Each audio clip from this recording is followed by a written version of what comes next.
Après plusieurs jugements en urgence, la justice s'est penchée cette fois sur le fond du fameux dossier des plages privées de Menton.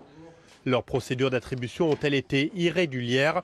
D'après la rapporteure publique, la réponse est oui pour 4 de ces établissements, en l'occurrence ceux qui ont démonté leur pergola il y a 15 jours. À l'audience, elle a reproché à la mairie de Menton une analyse insuffisante des dossiers et une absence de hiérarchisation des critères demandés, au risque de créer une rupture d'égalité entre les candidats.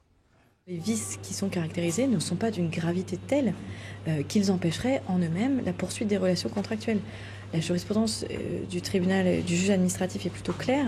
À partir du moment où il n'y a pas de manquement aux règles d'impartialité, qu'il n'y a pas de délit de favoritisme, c'est la définition pénale, mais l'idée c'est, à partir du moment où on ne cherche pas à favoriser un candidat plutôt qu'un autre, la poursuite des relations contractuelles doit pouvoir être ordonnée. Dans la salle d'audience, plusieurs plagistes ont fait le déplacement. Au-delà de l'aspect financier, reste une question en suspens. Pourquoi ces 4 plages seraient-elles résiliées alors que la mairie affirme avoir traité de la même manière les 3 autres établissements qui ont fonctionné cet été?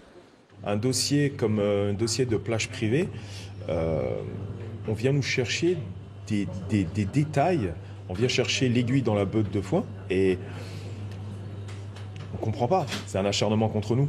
Un acharnement contre des personnes qui ont voulu travailler, un acharnement contre des gens qui ont voulu investir. Et nous aimons notre ville en fait. Le tribunal administratif de Nice rendra son jugement dans 3 semaines. S'il suit les conclusions de la rapporteure publique, ce qui est généralement le cas, les 4 plages résiliées ne seront pas réaffectées avant l'été 2027.